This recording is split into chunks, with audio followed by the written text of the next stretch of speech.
Достар, баршаңызға сәлем. Бүгін сіздермен бірге осындай өте дәмді красный бархат тортын жасайтын боламыз. Мен өзім алғаш рет жасадым. Сондықтан менің қолымнан келді. Яғни сізде де бәрі келеді. Міндетті түрде жасап көріңіз.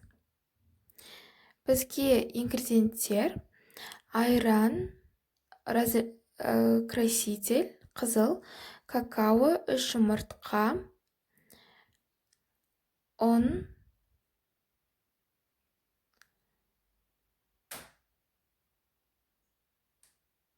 және де сұйық май, қант және де қопсытқыш керек болады. Тағы да жарты шай қасық тұз және 1 шай қасық сода керек.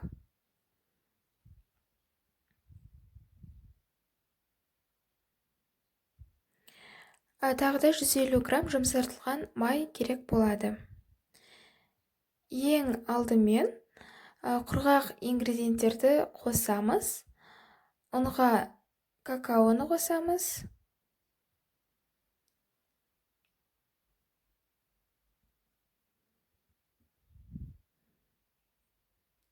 Одан кейін тұз және де соданы қосамыз.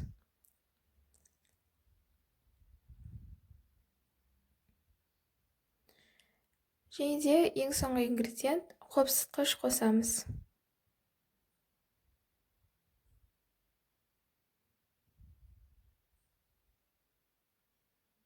Араластырамыз.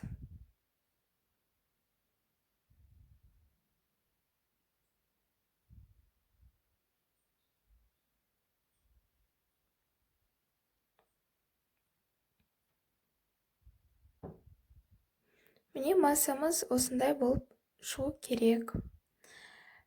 Енді красителімізді ерітіп, айранымызға қосып аламыз.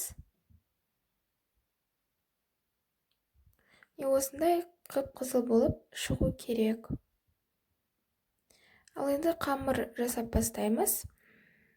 Ең алдымен жұмсартылған майымызды миксерлейміз. Және оған қанттың жартысын қосамыз.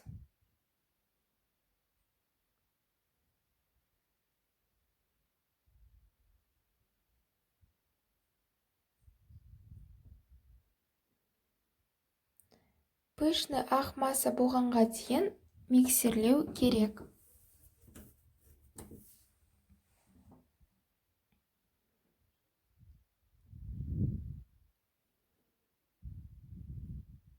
Ал енді осы этапта сұйық майды қосамыз.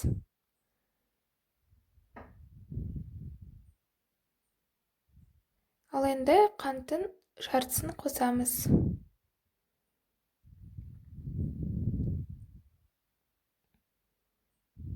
Тағы да 5-6 минуттай миксерлейміз. Массамыз осындай пышный болып шығу керек. Енді 3 жұмыртқаны бірден қосып миксермен араластырамыз.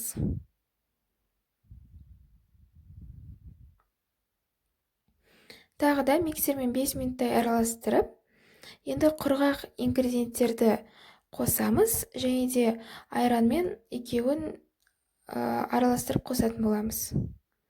Ең алдымен құрғақ ингредиенттерді қосамыз, ал одан кейін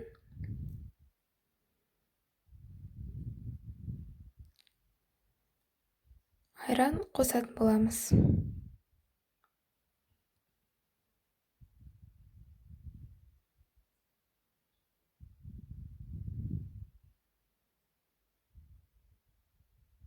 Міне енді айранымызды қосамыз.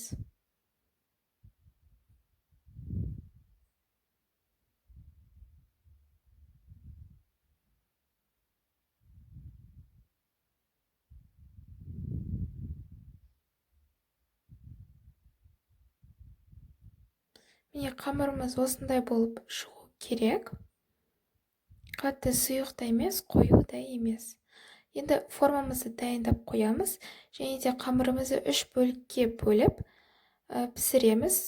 Содан кейін бізде 3 корж болып шығады. 180 градуста әр коржды 30-35 минут пісіреміз. Өз пешіңізге байланысты.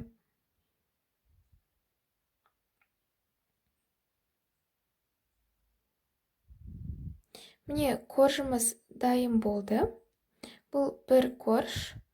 Енді тағы да 2 коржды пісіреміз. Ал енді креміміз өте оңай және бюджетті крем болады.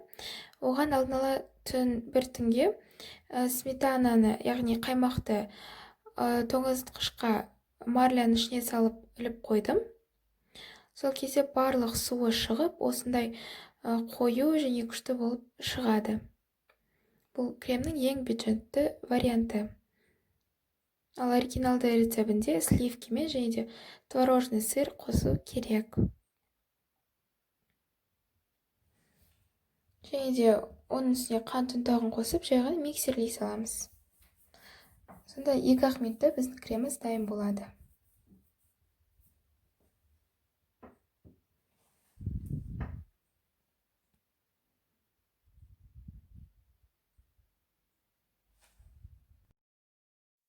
Енді ең оңай этап қалды, тортымызды жинаймыз.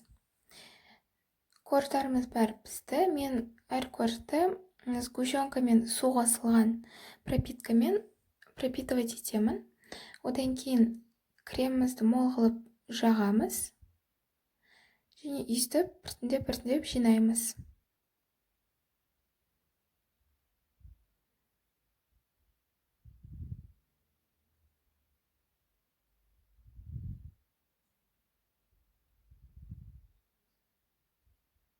Жаққаннан кейін екінші коржды саламыз.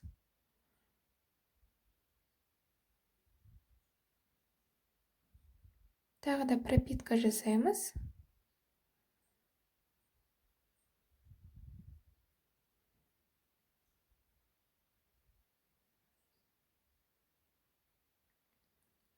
Және кремді тағы да мол қылып жағамыз.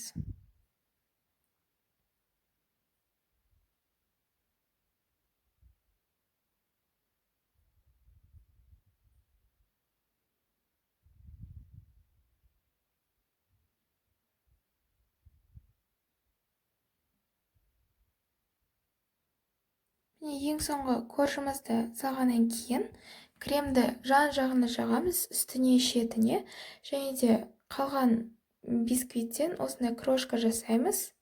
Және бүкіл тортты үстіп жан-жағын сеуіп шығамыз.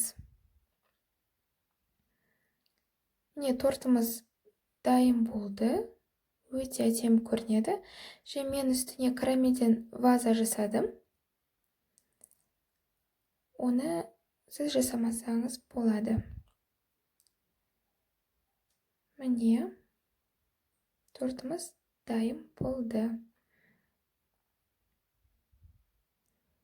Жаңа айтқандай, осындай вазаны қойып,